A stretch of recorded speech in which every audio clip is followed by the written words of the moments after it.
What's a nearly $90,000 hot rod sedan doing with fixed-rate dampers and a naturally aspirated engine in the year 2016? Besides getting its doors blown off by the competition in straight-line acceleration, the 2016 Lexus GS F invites senior managers and junior execs to enjoy driving again. Squeal the tires around every cloverleaf, hit 7,300 revolutions per minute racing down every on-ramp, and terrorize every backwards holler in a 100-mile radius. In the era of launch control and electrically actuated cup-holder covers, the GS F is charmingly old school. It's a throwback to a time when sports sedans were measured by character rather than horsepower and cornering grip. One mode is better than many, that's not to say it's a covered wagon.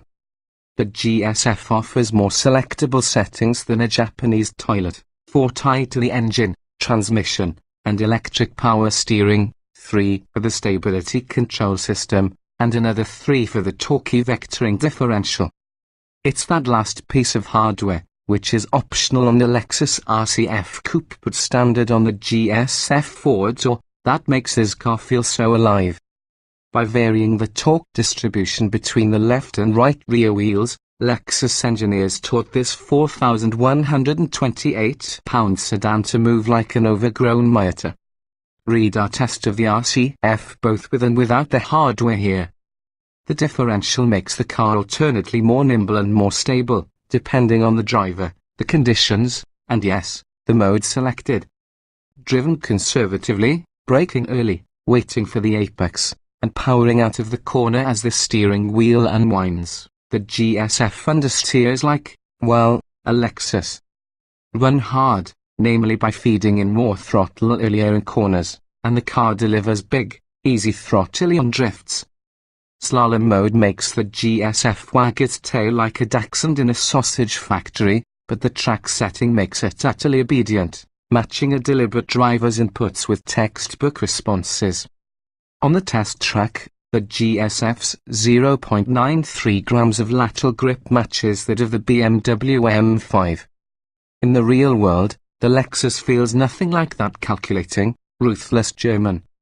The non-adjustable ZF sax dampers are a welcome relief from the daunting and often disappointing choices presented by switchable shocks, high-tech hardware that often results in a trio of compromised and imperfect options.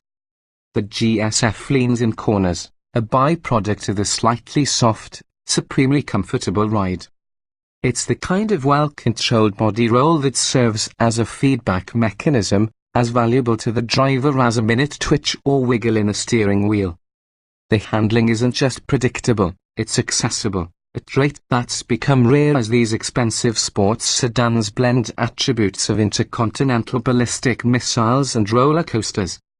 In some of these cars, the driver is as much a passenger as anyone in the right-hand seat. The cars are powerful enough that even slow and sloppy driving feels fast.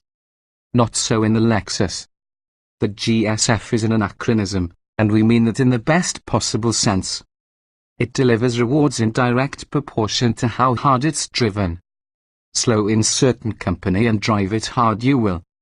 That's a requisite to extract the full thrill from the naturally aspirated V8. Its 467 horsepower doesn't peak until 7,100 revolutions per minute, and the 389 lb-ft torque peak arrives at a relatively stratospheric 4,800 revolutions per minute. More velvety than Chevy's small block but with a gruffer grunt than the Mustang's Coyote V8, the Lexus engine has the perfect blend of manners and machismo. Without blowers to boost output, the GS F's V8 is roughly 100 horsepower short of the engines in its German competitors, the Audi RS7, the BMW M5, and the Mercedes-AMG E63. The Cadillac CT-SV makes another 173 ponies from its supercharged 6.2-litre. At 12.9 seconds through the quarter mile, the Lexus needs an extra 1.1 seconds to cover that distance of pavement versus the Caddy. In the context of these bruisers, you could make a convincing argument that, With a 4.4-second 0 to 60 mph time, the GSF is only qualified to serve as a nursing home shuttle. There's a genuine Oldsmobile feel to the way the torque converter-equipped gearbox executes its graceful, hydraulically cushioned shifts. The 8-speed automatic shifts slowly in every mode, whether paddles shifted or not. It also swaps gears flawlessly, every single time. It's the one dynamic attribute in need of improvement, yet it also suits a car that is every bit as comfortable as it is quick. Et tu, Lexus? There are a few regrettable concessions to modern fashion inside the GS F.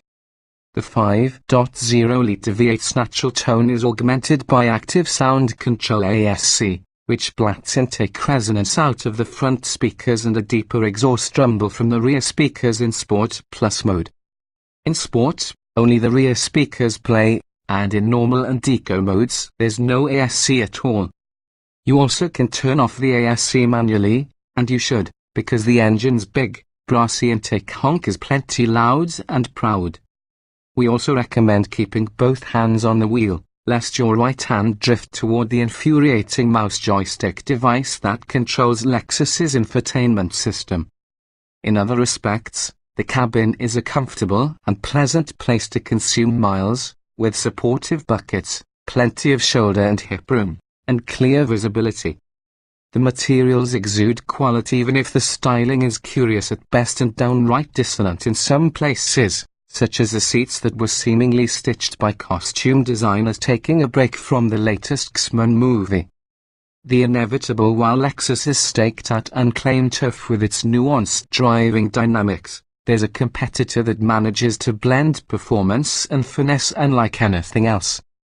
The 640 horsepower Cadillac CT-SV, a poster child for modern tech, offers mega performance and nuanced steering for a similar price as the GS F.